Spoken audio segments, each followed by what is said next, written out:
My name is Marcus Chen, and I've spent the last 8 years of my life in places most people can't pronounce, doing things I'm legally prohibited from discussing. I'm a senior operations specialist with the National Security Agency, holding a top-secret clearance that grants me access to intelligence briefings that shape foreign policy decisions. I've coordinated cyber operations that prevented 3 separate terrorist attacks on American soil, managed classified surveillance networks across 4 continents, and authored strategic reports that sit in locked safes beneath the Pentagon. I'd love to know which corner of the globe you're watching from. And if this story speaks to you, make sure to subscribe. Tomorrow's video is one you absolutely can't miss. But to my family, I'm just the IT guy who never figured his life out. The last family dinner I attended was 18 months ago, cramped around my parents' dining table in their modest 2-story colonial in Riverside, Ohio. My mother, Janet, had prepared her famous pot roast, the same recipe she'd been perfecting since I was 12. My father, Robert, sat at the head of the table, still wearing his insurance adjuster tie even at 7 in the evening. And there was Isabella, my younger sister, by 3 years, fresh from completing her master's degree in communications at Northwestern, practically glowing, as she showed off her engagement ring to her college boyfriend Derek, who worked in marketing for a tech startup. "Well, at least one of my children is settling down properly," my mother had said, refilling Isabella's wine glass with the good Cabernet she'd been saving. "Getting married, building a real career that people can understand, not disappearing for months at a time doing God knows what with computers." My father nodded approvingly, cutting his meat with surgical precision. "Isabella's got her head on straight, always has. Marketing director at 26. Wedding planned for next spring. Talking about buying a house in the suburbs. That's how you build a life, son." Isabella smiled that practiced smile of hers, the one that had won her student body president in high school and a full scholarship to Northwestern. "It's actually senior marketing strategist now, Dad. Got promoted last month." She glanced at me across the table, her expression shifting to something between pity and condescension. "But you know, Marcus, it's never too late to start over. Maybe take some business classes, learn how to network properly. Derek's company might have an opening in their IT department if you're interested in doing something more conventional." I didn't respond. I couldn't explain that the reason I disappeared for months at a time was because I was embedded with intelligence teams in Eastern Europe, monitoring Russian cyber warfare initiatives. I couldn't tell them about the briefing room in Langley where I'd sat across from deputy directors, explaining how a particular malware strain could cripple the nation's power grid. I couldn't describe the weight of carrying information that could destabilize governments if it fell into the wrong hands. So I just nodded and asked for more potatoes. "The problem with Marcus," Isabella continued, warming to her topic while Derek chuckled supportively beside her, "is that he's never been willing to put in the real work. You know, the face-to-face relationship building, the schmoozing, the politics. He thinks he can just hide behind a computer screen and somehow build a meaningful career. But that's not how the world works." My mother reached across the table to pat Isabella's hand. "You've always been the practical one, sweetheart. Always thinking ahead. Always planning. Marcus has always been more." She paused, searching for a diplomatic word. "Solitary. Different. We've learned not to expect the same things from him." What they didn't know was that 6 months earlier, I had been personally commended by the Director of National Intelligence for developing a cybersecurity protocol that prevented a coordinated attack on 3 major financial institutions. The commendation letter, classified at the highest levels, sat in my apartment's safe alongside other recognitions I could never display or discuss. My computer work, as they dismissively called it, had literally prevented economic catastrophe. But I had learned long ago that some truths are too dangerous to share, even with family, especially with family. The conversation moved on to Isabella's wedding plans, her career trajectory, Derek's promotion prospects, and their plans to start a family within the next few years. They spoke with the confidence of people whose lives unfold in ways that can be easily explained at cocktail parties, whose achievements can be measured in salary figures and social media announcements. I finished my meal in relative silence, listening to them discuss venues and catering options, while mentally reviewing a classified report about North Korean satellite communications that I'd need to brief on the following Monday. When Isabella started talking about how she was already planning to redecorate Derek's condo to make it more suitable for entertaining, I excused myself early, claiming I had work to catch up on. "Always working," my father had muttered. "Maybe if you worked smarter instead of harder, you'd have something to show for it by now." I kissed my mother goodbye, nodded to my father, and hugged Isabella, who whispered in my ear, "I really do worry about you, Marcus. You're 31 years old, and you still live like you're waiting for your real life to start. Maybe it's time to stop playing with computers and start building something real." I drove home to my apartment in Arlington, Virginia, a deliberately unremarkable two-bedroom unit in a complex filled with other government contractors who valued privacy over luxury. My furniture was sparse but functional, my walls bare except for a single framed photograph of my college graduation and a landscape painting I'd picked up at a thrift store. To any casual observer, it looked like the home of someone who hadn't quite figured out how to be an adult.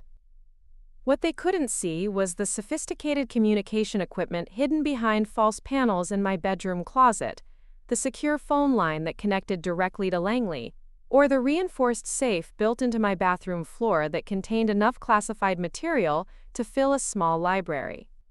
My real office wasn't the spare bedroom with its basic desk and consumer-grade laptop. My real office was a windowless room 3 floors beneath the NSA's headquarters in Fort Meade, Maryland, where I spent most of my actual working hours analyzing threats that kept more important people awake at night. The irony wasn't lost on me that my family viewed my career as somehow lesser, when in reality I held one of the most challenging and consequential positions in the intelligence community. While Isabella crafted marketing campaigns for software products, I crafted strategies to protect national infrastructure. While Derek worried about quarterly sales targets, I worried about preventing cyber warfare that could shut down hospitals, airports, and communication networks across the entire country. But that was the nature of my work. Success meant nothing happened. Victory looked like an ordinary day when people went about their lives without knowing how close they'd come to disaster.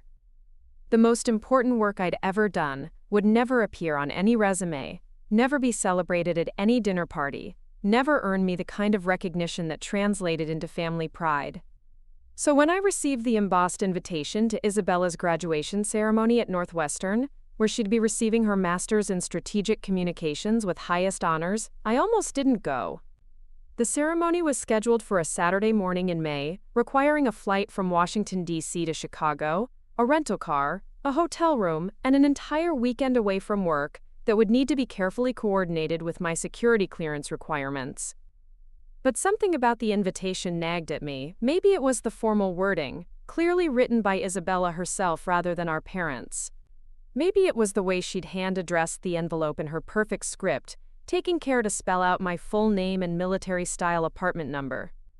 Or maybe it was the small handwritten note tucked inside. "Hope you can make it, Marcus. It would mean a lot to have my big brother there." I hadn't been to Isabella's undergraduate graduation 4 years earlier. I'd been in Prague that weekend, working with Czech intelligence to track a sophisticated hacking operation targeting NATO communications. My parents had been disappointed but understanding. Isabella had said she didn't mind, but I'd seen the photos later on social media, noticed the empty chair they'd saved for me in the front row. This time would be different, I decided. This time, I would show up. The decision to attend Isabella's graduation came with complications I couldn't explain to anyone. Taking leave from the NSA required a complex approval process that involved my direct supervisor, the security office, and a detailed itinerary of my planned activities. I couldn't simply disappear for a weekend like most people could. Every movement had to be documented, every contact logged, every deviation from routine pre-approved and justified. My supervisor, Director Sarah Mitchell, raised an eyebrow when I submitted the leave request. "Family graduation," she noted, reading from her computer screen. "In Chicago. You'll be staying at the Palmer House Hilton, attending Northwestern University ceremony, flying back Sunday evening. Any particular reason this required a formal briefing?" "My sister specifically requested I attend," I explained, sitting across from her desk in the secure administrative wing. It's been 4 years since I've been to a family event. Thought it might be time to make an appearance.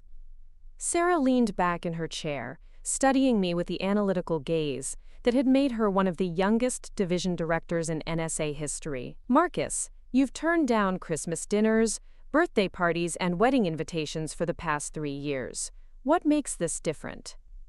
I couldn't articulate it properly, even to myself. Maybe it was the growing sense that my absence from family events was becoming more noticeable, more permanent.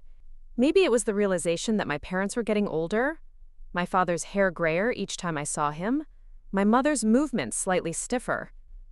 Or maybe it was something Isabella had said during our last phone conversation, a note of genuine hurt beneath her usual cheerful demeanor. I miss having a brother sometimes, she'd admitted during a rare moment of vulnerability. I know your work is important, Marcus. I know you can't always be around. But sometimes I wonder if you even care about what's happening in our lives. The conversation had taken place 3 weeks before her graduation invitation arrived. We'd been talking about Derek's job promotion, and she'd mentioned how excited they were to finally start planning their future together. Then, almost as an afterthought, she'd added, I used to imagine you'd be Derek's best man when we get married. But I guess that's not really your thing, is it? The whole family celebration scene. It's not that I don't care, I'd said, standing in my apartment kitchen stirring pasta while balancing the secure phone against my shoulder. Work has been demanding lately. It's always demanding, Marcus. That's what you always say. Work is demanding, work is complicated. Work requires travel. But you know what? Derek works 70 hours a week sometimes. And he still makes time for family dinners. My friends' brothers show up for important things. They might not call every week, but they're there when it matters. The accusation stung because it contained enough truth to hit its target. I had missed her college graduation, her 25th birthday party, Derek's proposal celebration, and countless smaller gatherings. Each time, I'd had legitimate, classified reasons for my absence. But legitimate reasons didn't translate into emotional understanding, especially when those reasons couldn't be explained. I'm trying to balance things better, I'd offered weakly, knowing how hollow it sounded. Are you, though? Isabella's voice had carried an edge I rarely heard from her. Because, from where I'm sitting, it looks like you've made your choice. Work over family. Career over relationships. And that's fine, Marcus, it really is. But don't pretend it's because you don't have a choice. You absolutely have a choice, and you keep choosing the same thing.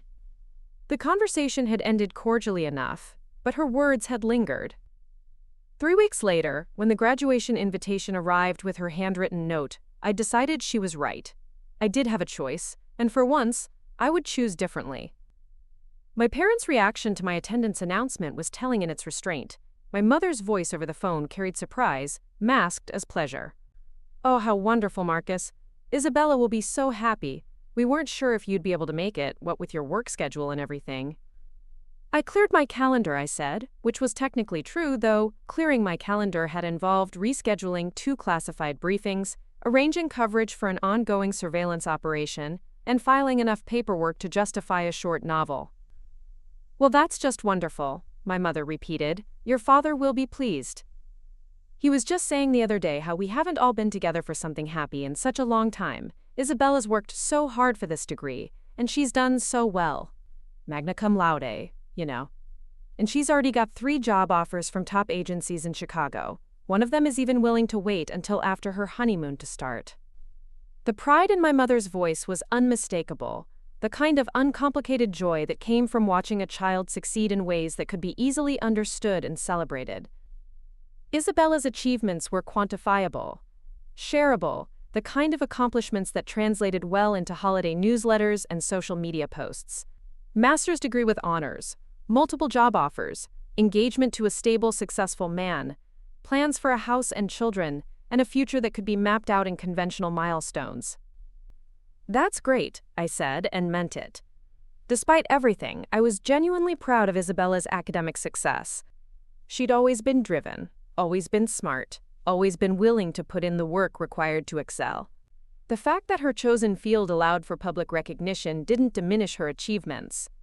Derek's family will be there too, my mother continued. His parents flew in from Denver, and his sister is coming with her husband and their 2 little ones. It'll be quite a crowd. We've reserved a whole section for the family.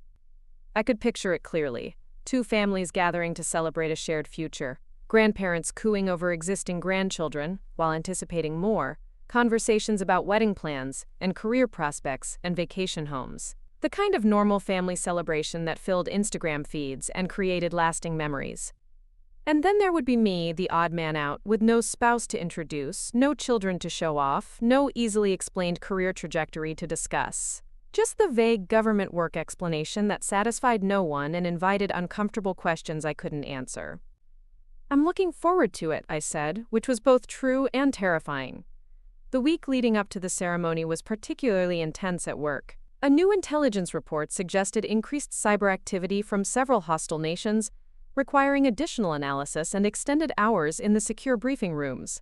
I found myself staying late most evenings, poring over encrypted communications and digital forensics reports, building threat assessments that would be delivered to people whose names appeared in newspaper headlines.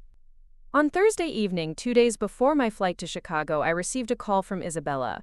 "Marcus, Mom told me you're really coming. I can't believe it. This is going to be amazing."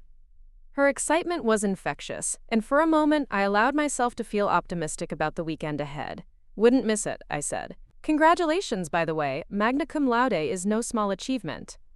"Thanks. I still can't quite believe it's over. 2 years of nonstop research and writing and presentations. But I loved every minute of it. Well, almost every minute." She laughed, and I could hear Derek's voice in the background, saying something that made her giggle. "Derek says hi, by the way. He's excited to finally spend some real time with you. He's always felt like he barely knows you."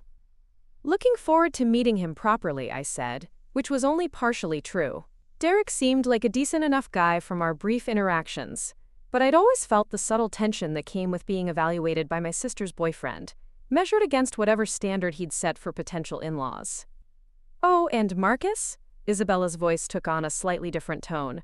"I hope you don't mind, but I might have oversold your career a bit to Derek's family. They kept asking what you do, and computer work sounded so vague.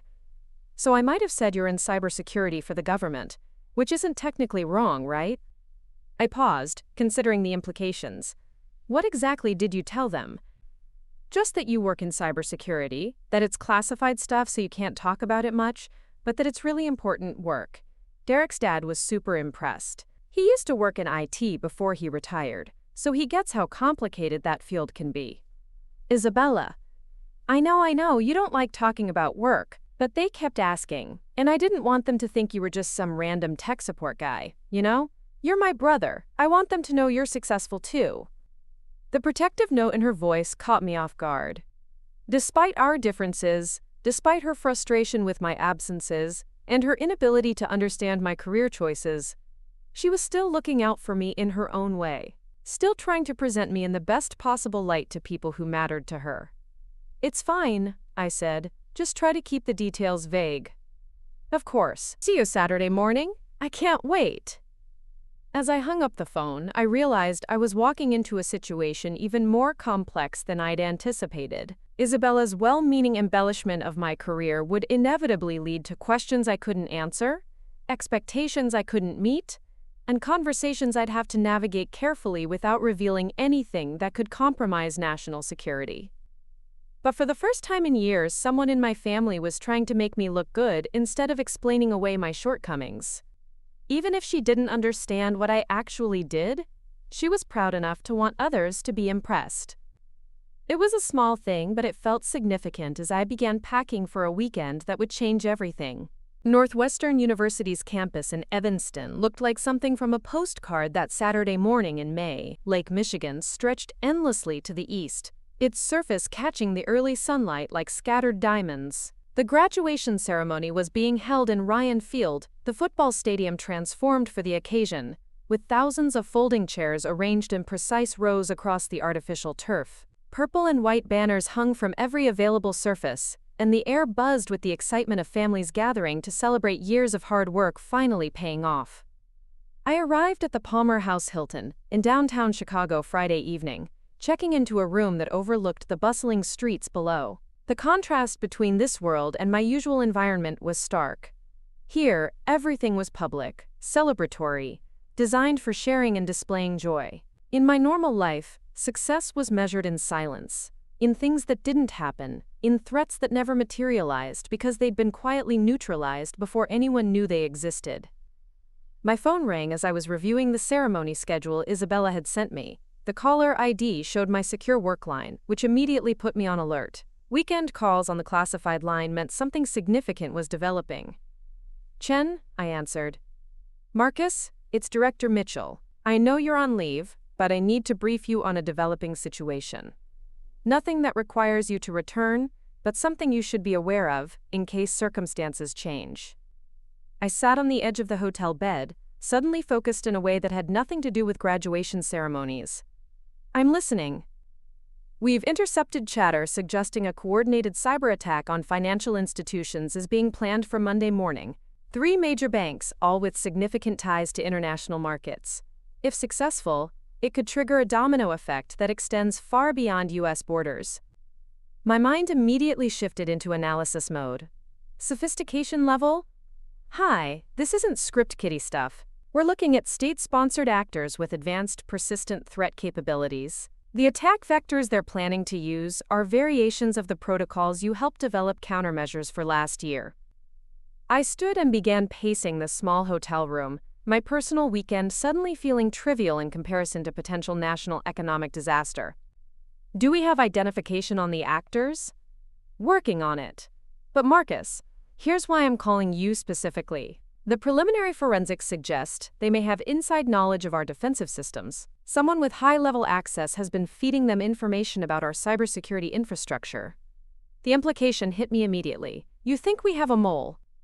"I think we have a problem that requires your particular expertise to solve. But not until Monday. Enjoy your sister's graduation. We'll have a team ready to brief you first thing when you return." After hanging up, I sat in the quiet hotel room, staring out at the Chicago skyline while my mind processed the implications of what Director Mitchell had shared. Somewhere in the intelligence community, someone with access to highly classified information was actively working to undermine national security. The very systems I'd helped design to protect American financial infrastructure were being turned against us by someone who understood them intimately. But there was nothing I could do about it from a hotel room in Chicago.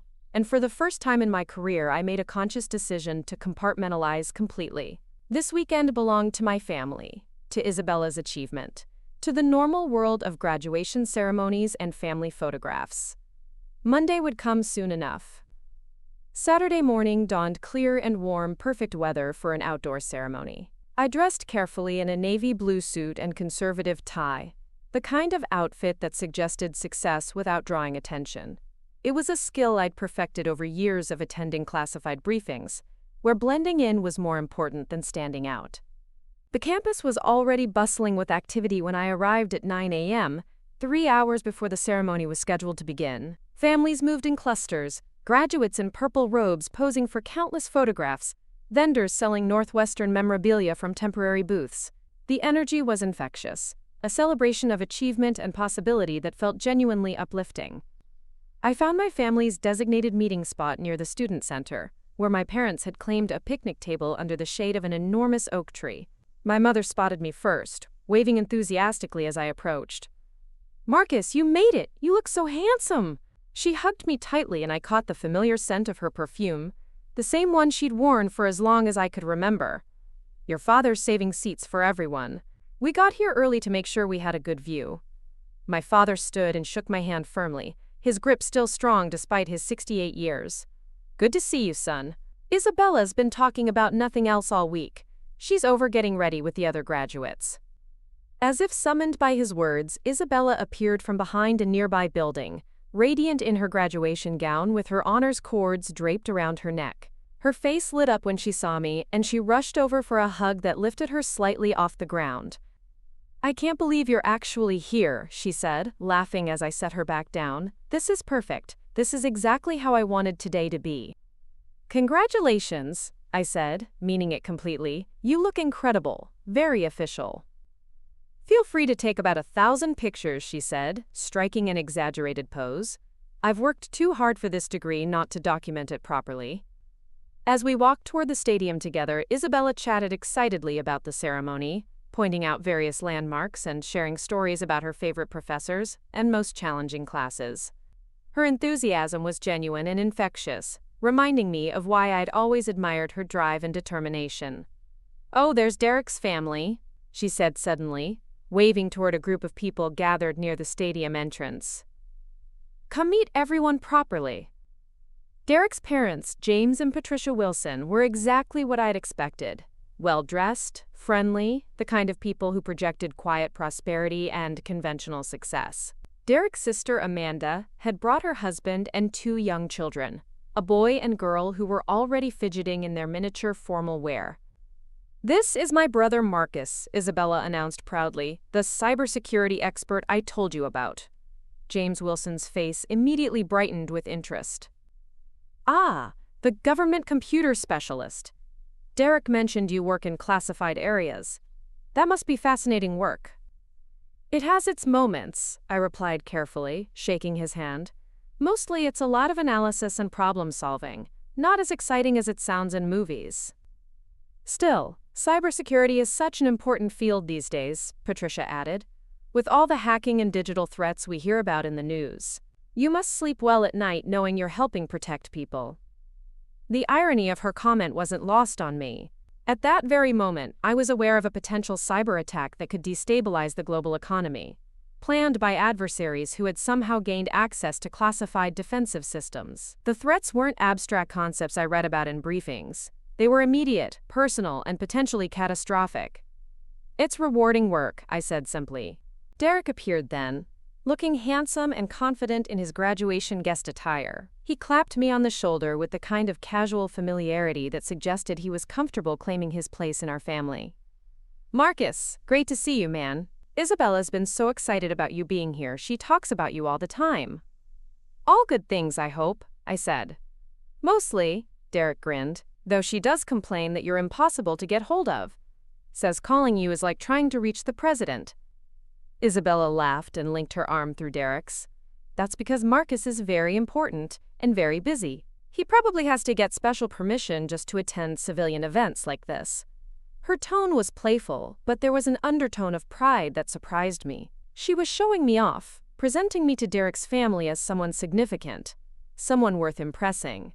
The realization was both touching and uncomfortable. "Well, we're honored you could make time for us," James Wilson said with what seemed like genuine appreciation. "Family events are so important. These are the moments we remember." As we made our way into the stadium and found our reserved section, I found myself caught between 2 worlds more acutely than ever before. Here, surrounded by my family and Derek's family, I was being celebrated as the successful government professional, the protective older brother, the person important enough that his presence made the day more special. But beneath the surface, I carried knowledge of threats and responsibilities that would horrify these good people if they truly understood the scope of what was at stake in my daily work. The ceremony was scheduled to begin at noon, with nearly 3,000 graduates receiving degrees across all departments. Isabella would be called during the master's degree portion, probably around 1:30 p.m. We had our seats in the family section, with perfect views of the stage where she would walk across to receive her diploma. As I settled into my chair between my parents, watching the stadium fill with proud families and excited graduates, I allowed myself to relax for the first time in months. Whatever crises awaited me back in Washington could wait. Today belonged to Isabella, to family, to the simple joy of watching someone you love achieve something they'd worked years to accomplish. I had no idea that in less than 2 hours everything would change forever. The ceremony proceeded exactly as thousands of university graduations do every spring across America. Dean Patricia Hendricks delivered the opening remarks about achievement and opportunity. The valedictorian, a brilliant young woman named Sarah Kim, spoke eloquently about embracing uncertainty and finding purpose in a rapidly changing world. Parents fanned themselves with programs while children fidgeted in their formal clothes, and graduates shifted restlessly in their plastic chairs on the field below. I found myself genuinely enjoying the normalcy of it all. For 2 hours, I sat between my parents in the family section, watching a celebration that had nothing to do with classified threats or national security briefings. My mother kept pointing out different graduates she recognized from Isabella's social media posts, while my father alternated between checking his phone and offering commentary on the speaker's presentation skills. "Isabella's somewhere in the third row," my mother whispered, consulting the diagram in her program. "She's probably nervous. She's never liked being the center of attention, not really." This surprised me. From my perspective, Isabella had always seemed comfortable in spotlight moments, confident in her ability to perform when it mattered. But perhaps there was more complexity to her than I'd understood.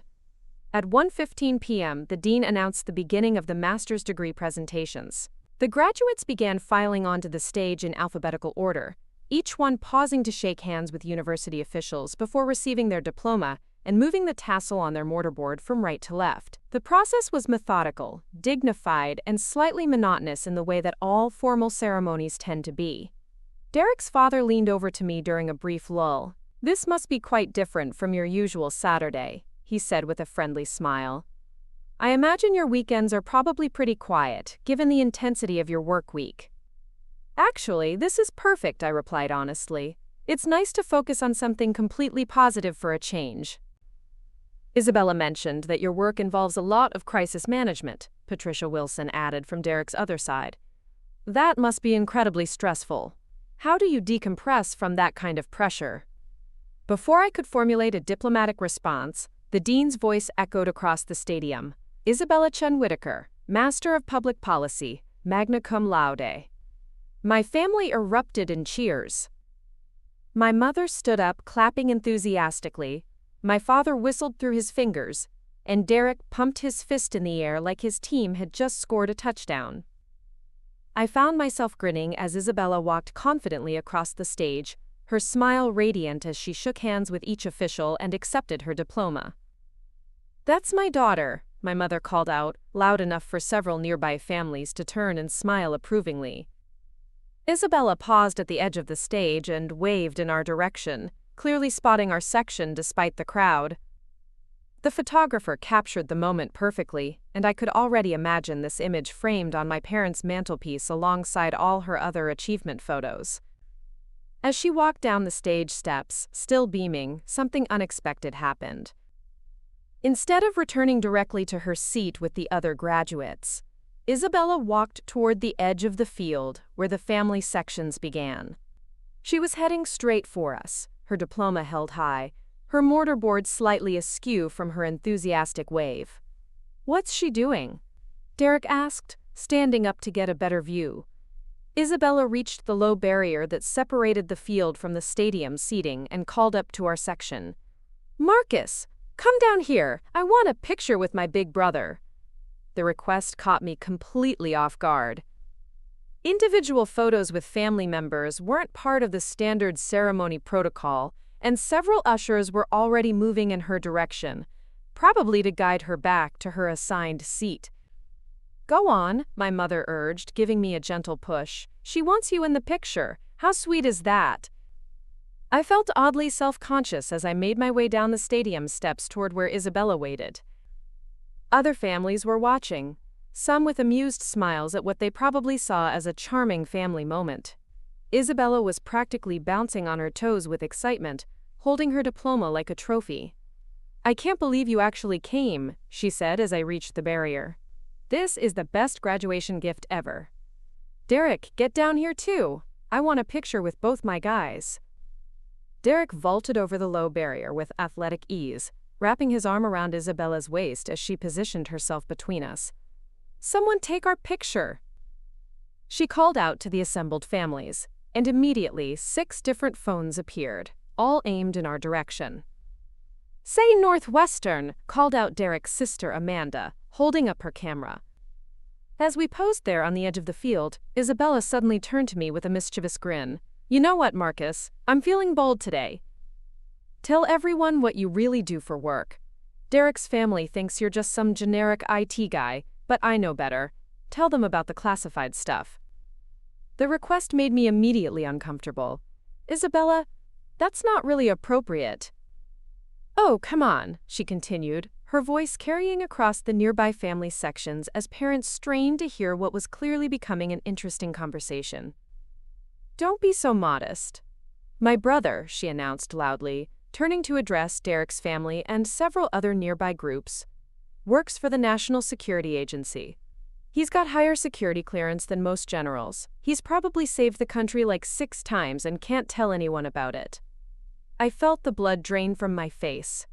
Isabella, please don't. But she was on a roll now, emboldened by her graduation high and apparently determined to finally give me the public recognition she thought I deserved. He disappears for months at a time on classified missions. He can't tell us where he goes or what he does, but I guarantee you it's way more important than anyone else's job here today. Derek looked genuinely impressed. Seriously? NSA? That's incredible, man. I had no idea. Isabella, I said more firmly, trying to keep my voice low, this really isn't the time or place for this conversation. Why not? She demanded, her voice rising with an edge I'd never heard before. You never want to talk about it. You act like your job is this big secret that's too important for the rest of us to understand. Well, today is my day, and I want people to know that my brother is somebody special too. The surrounding families had stopped their own conversations and were now openly listening to what was becoming an increasingly uncomfortable scene. I could see phones being discreetly aimed in our direction, undoubtedly recording what looked like a dramatic family moment. You know what your problem is, Marcus? Isabella continued, her graduation euphoria apparently giving her the confidence to say things she'd been holding back for years. You think you're too good for us, too important, like your secret government job makes you better than people who have normal careers that they can actually talk about. That's not true, I said quietly, aware that this conversation was spiraling beyond my control. Isn't it? She shot back. When's the last time you called me just to see how I was doing? When's the last time you asked about my work, my relationship, my life? You show up here acting like you're doing us this huge favor by gracing us with your presence.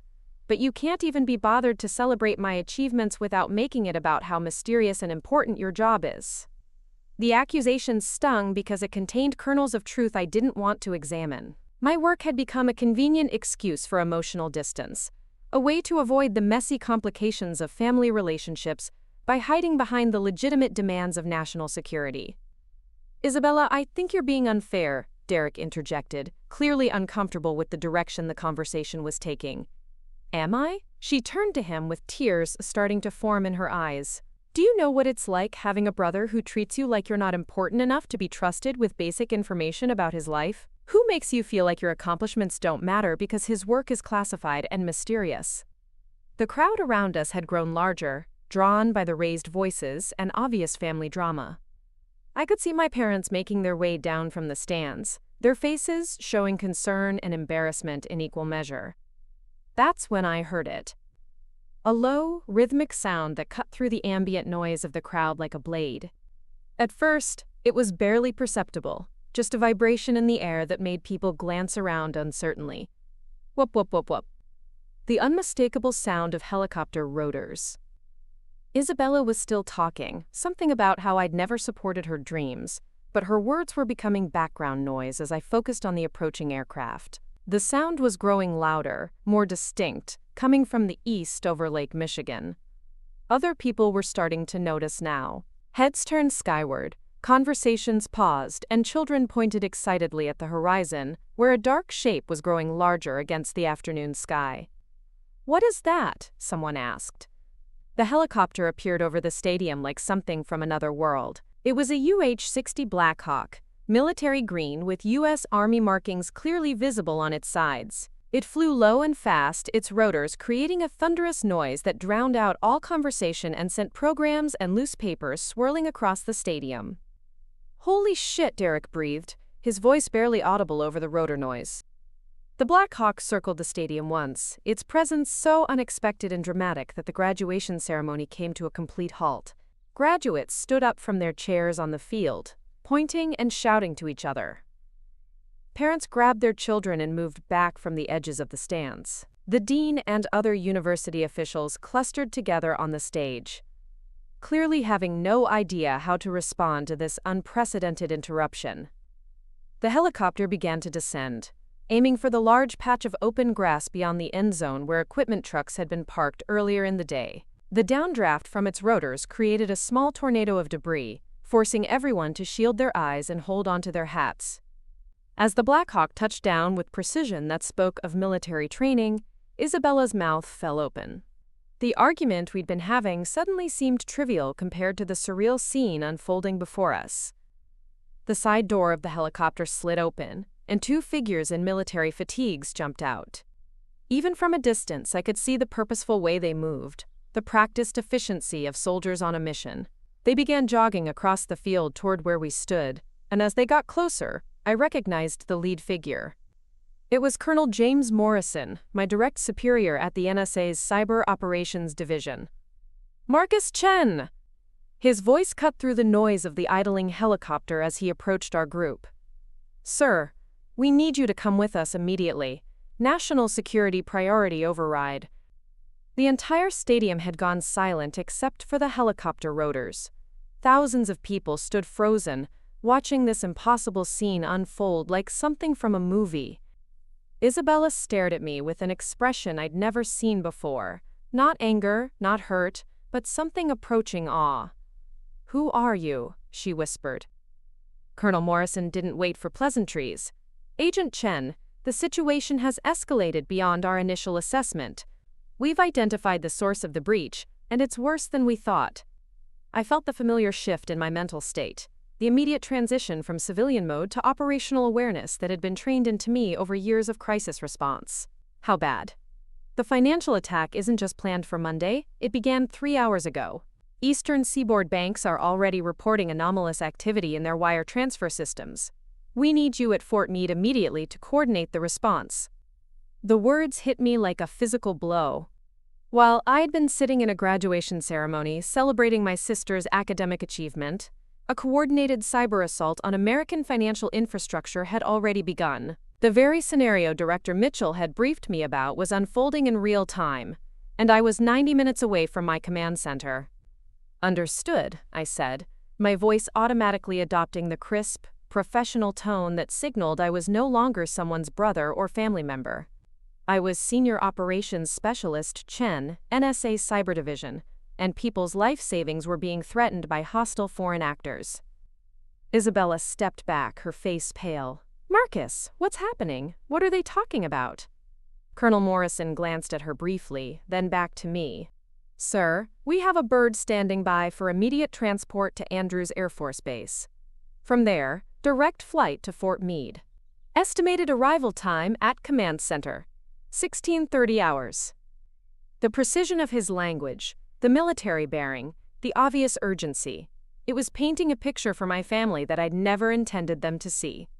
For 8 years I'd carefully maintained the fiction that my work was routine, technical, safely removed from anything that could directly impact their lives. Now they were witnessing the reality that when national security crises erupted, I was one of the people the government called first. "I need 2 minutes," I told Morrison. He nodded curtly. 2 minutes, no more. Lives are at stake." As the colonel stepped back toward the helicopter, my family clustered around me with expressions ranging from shock to confusion to something approaching fear. "Marcus," my father said slowly, "what exactly is your job?" Before I could answer, Isabella grabbed my arm. "Those men are treating you like you're in charge of something really important. Like really, really important. The whole stadium is watching this happen." I looked around and realized she was right. Nearly 3,000 graduation attendees and their families stood frozen in place, phones recording, witnessing what was clearly an unprecedented interruption of a civilian event by military forces. Social media was probably already exploding, with videos of the helicopter landing and speculation about what kind of emergency could justify such dramatic action. "I can't explain everything right now," I said, choosing my words carefully.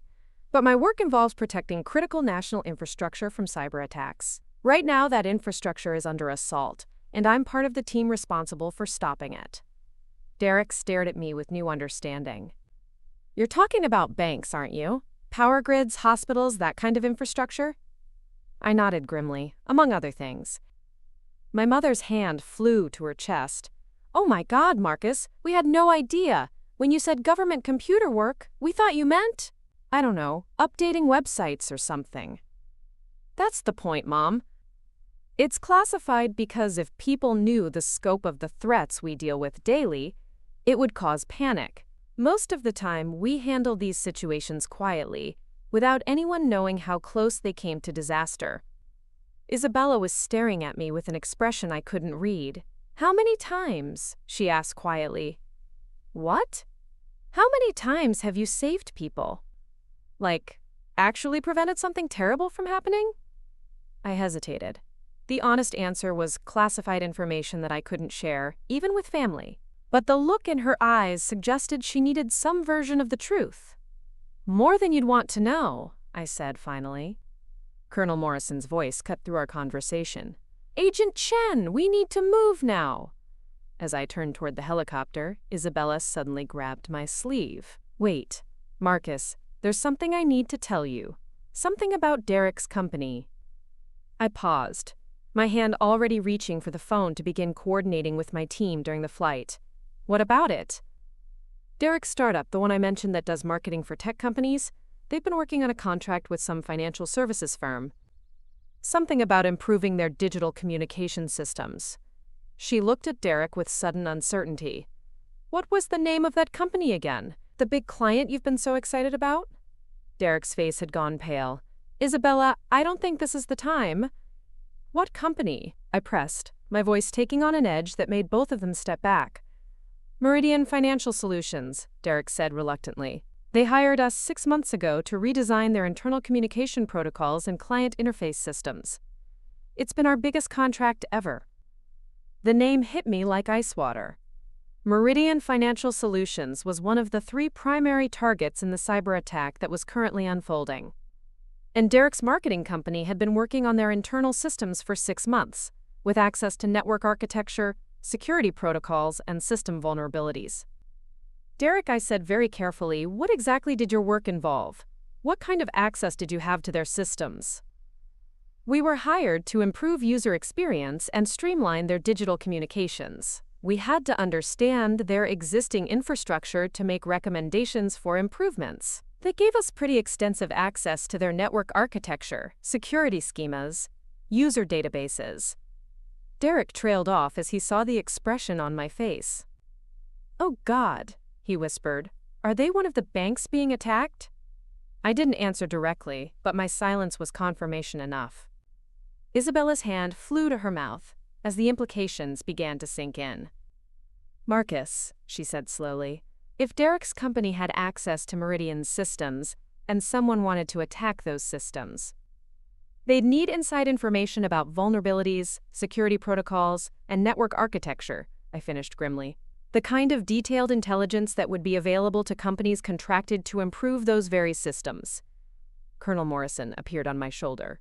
"Agent Chen, we're out of time. Washington is demanding immediate response coordination."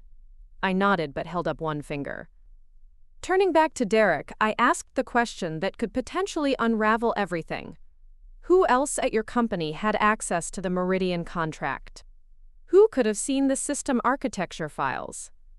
Derek's hands were shaking slightly as he answered. "The whole dev team. Maybe 8 people total. But Marcus, these are good people.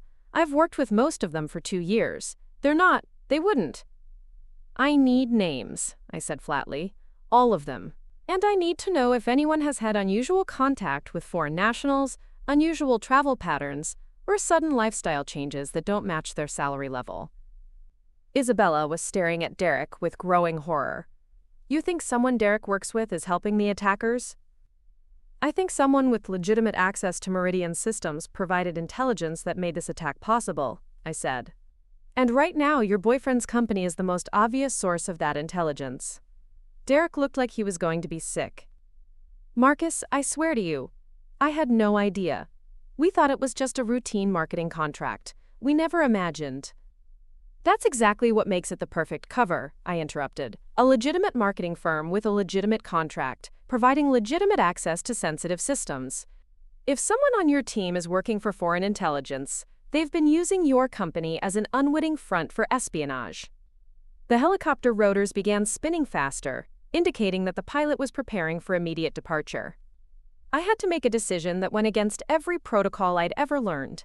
I was about to involve civilians in an active national security investigation. "Derek, I need you to come with me," I said.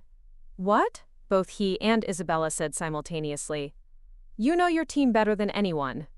You understand the work they've been doing for Meridian. Right now, every minute we waste trying to figure out which of your colleagues is the mole is another minute that American citizens are having their financial security compromised." Colonel Morrison stepped forward. "Sir, involving civilians in classified operations is strictly prohibited." "Colonel, this civilian may be our fastest route to identifying a hostile intelligence asset who is actively engaged in economic warfare against the United States," I said with the authority that came with 8 years of successful crisis management. "I'll take responsibility for the protocol breach." Derek looked terrified but determined. "What do you need me to do?" "Help us figure out which of your colleagues is trying to destroy the American economy," I said grimly, "because right now, they're winning." As we jogged toward the helicopter together, Isabella called out behind us, "Marcus, be careful." I turned back one last time and saw my family standing there in the middle of a football stadium, surrounded by 3,000 strangers, watching their son and brother disappear into a military helicopter to fight a battle they'd never known existed. For the first time in 8 years, they truly understood what I did for a living. And judging by the expressions on their faces, they weren't sure if they were proud or terrified. The flight to Andrews Air Force Base took 43 minutes. During that time, Derek identified the mole. It wasn't dramatic detective work or brilliant deduction.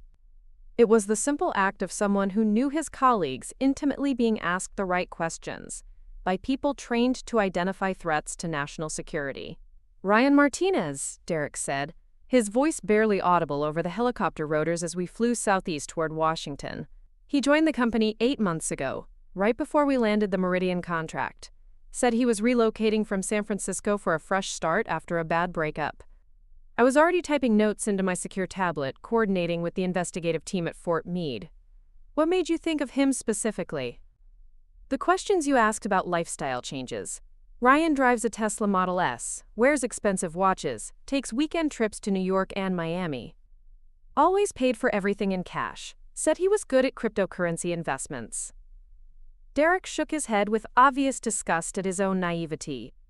"We all thought he was just one of those tech guys who got lucky with Bitcoin." Colonel Morrison leaned forward from his seat across from us. "What was Martinez's role on the Meridian project?" "Senior systems analyst. He was specifically responsible for mapping their network architecture and identifying security vulnerabilities that we needed to work around for the user interface improvements." Derek's voice cracked slightly. "Jesus Christ, I gave him everything. Full access, admin privileges, detailed documentation of every security protocol they had. By the time we landed at Andrews, the NSA's Financial Crimes Task Force had Ryan Martinez under surveillance at his Arlington apartment. By the time we reached Fort Meade, they had evidence of encrypted communications with known Russian intelligence operatives. By 6 p.m. that evening, Martinez was in federal custody, the cyber attack had been neutralized, and the American banking system was secure. But the most important conversation happened 3 days later, back in Chicago. I found Isabella at a coffee shop near Northwestern's campus, the same place she'd spent countless hours writing her master's thesis over the past 2 years. She looked up from her laptop when I approached, her expression cautious but relieved. "You came back," she said simply. I promised I would. I sat down across from her, noting the dark circles under her eyes that suggested she hadn't been sleeping well since Saturday's events. "How are you handling everything?" Isabella closed her laptop and looked directly at me for the first time since the helicopter had landed. "I keep thinking about what I said to you, right before everything happened. About you thinking you're too good for us, about your job not being real work." She paused, her voice becoming quieter. "I was so wrong, Marcus. Not just about what you do, but about why you couldn't talk about it." "You weren't entirely wrong," I said, surprising her. "I did use my job as an excuse to keep distance between us, not because I thought I was better than you, but because I was scared." "Scared of what?" "Scared that if you really understood what I dealt with every day, the threats, the responsibility, the weight of knowing how many things could go catastrophically wrong, you'd worry about me in a way that would change our relationship forever." I stirred my coffee absently. It's easier to let people think you're antisocial than to have them live with the knowledge that you spend your days preventing disasters they can't even imagine. Isabella reached across the table and covered my hand with hers. Marcus, I've been worried about you for years anyway. I just didn't know what I was worried about. I thought you were lonely, or depressed, or that you'd given up on having a real life. Finding out that you're actually out there saving the world, honestly, it's a relief.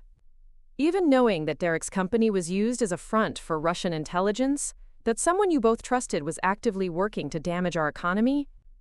Especially knowing that, she said firmly, because it means when things went wrong, you were there to fix them. You and people like you. She squeezed my hand. Derek's been beating himself up about it, but I keep telling him, Ryan Martinez fooled everyone. That's what professional spies do. The important thing is that when it mattered, you knew what to do. We sat in comfortable silence for a moment, watching Northwestern students hurry past the window with their backpacks and coffee cups, living normal lives in a world they didn't know had been protected by their government's invisible guardians. There's something else, Isabella said finally, something I need to apologize for. Isabella, you don't need to. Yes, I do. Her voice carried a determination I recognized from childhood arguments. I spent years making you feel guilty for missing family events, for not being more present, for choosing your career over us. But I never once asked myself what it must cost you to carry the kind of responsibility you carry. I never considered that maybe the reason you seemed distant wasn't because you didn't care, but because you cared so much that it hurt. The observation was more perceptive than I'd expected, and it hit closer to the truth than I was prepared to admit. It's complicated, I said. I'm sure it is. But Marcus, I need you to know something. She leaned forward, her expression intense. When I saw that helicopter land, when I watched those soldiers treat you like someone whose time was more valuable than a stadium full of people, I wasn't embarrassed or scared. I was proud, prouder than I've ever been of anything in my life, even though it ruined your graduation ceremony. Isabella laughed, the first genuine laugh I'd heard from her since Saturday. Are you kidding? My graduation ceremony is going to be legendary. There are probably 50 videos of it on TikTok by now. Girl's brother gets helicopter pickup during graduation speech. I'm gonna be famous. Despite everything, I found myself smiling. I'm glad you can see the humor in it. Marcus, I got to watch my big brother save the country. That's not something you can put on a resume, but it's something I'll remember for the rest of my life. She paused, then added more seriously. And Derek's learned more about cybersecurity in the past 3 days than he learned in 4 years of computer science classes. He's talking about shifting his company's focus entirely, maybe working on legitimate security consulting instead of just marketing. That's probably a smart move, I said, given everything that's happened. We talked for another hour, covering 8 years of missed conversations, misunderstood motivations, and family dynamics that had been shaped by secrets neither of us had fully understood. When I finally stood to leave, Isabella hugged me tightly. Will you be at Christmas this year? She asked. If the world doesn't end between now and then, I said, then caught her worried expression. That was a joke, Isabella. Yes, I'll be at Christmas. Good. Because Mom's already planning to cook for an army, and she's gonna want to hear every story you're legally allowed to tell, she grinned. Fair warning. Dad's been researching cybersecurity all week. He's going to have questions. As I walked back to my rental car, my secure phone buzzed with a text from Director Mitchell. Martinez flipped. Provided intelligence on 3 other Russian assets embedded in private contractors. Massive win for counterintelligence. Take a week off, you've earned it. For the first time in my career, I didn't immediately start planning how to use the time off for work-related projects. Instead, I called my mother. Marcus, she answered on the first ring. How are you, sweetheart? Are you okay? We've been so worried since Saturday. I'm fine, Mom. Actually, I was wondering if you and Dad might want some company this week. I've got some time off, and I thought maybe I could help Dad with those gutters he's been talking about fixing. The silence on the other end of the line lasted so long I thought the call had dropped. Mom? We would love that, she said, and I could hear tears in her voice. We would absolutely love that. That evening, I sat in my Arlington apartment, looking at the framed photograph of my college graduation that had been the only personal item on my walls for years. Tomorrow I would drive to Ohio and spend a week being someone's son instead of someone's national security asset. I would eat my mother's pot roast, help my father with household projects, and probably endure countless questions about my work that I could now answer, at least partially, honestly. But tonight I opened the secure safe in my bedroom floor and pulled out a commendation letter I'd received 6 months earlier for preventing a coordinated attack on the nation's power grid. For 8 years it had sat in that safe alongside other recognitions I could never display or discuss. I walked to my living room and placed it in a simple frame beside my college graduation photo. It wasn't much, but it was a start. For the first time in my adult life, I was allowing the person I was at work and the person I was with my family to exist in the same space. And when Isabella posted the video of Saturday's graduation ceremony to her social media accounts, carefully edited to remove anything that might compromise operational security, she captioned it simply, "My brother is a hero. I just didn't know it until now." The video got 2 million views in the first week. But more importantly, it got one comment from our father, "Proud of both my children." Some victories are measured in prevented disasters, protected infrastructure, and threats neutralized before they can cause harm. Others are measured in phone calls from your mother, weekend visits home, and family members who finally understand that love can look like absence when it's in service of something larger than yourself. Both kinds of victories matter, and for the first time in my life, I was finally winning both battles. Looking for more? We've got 2 amazing stories ready for you right on screen. If this one touched you, these are absolutely worth your time. Click to watch them now. And hey, subscribe and hit that bell to never miss our latest uploads.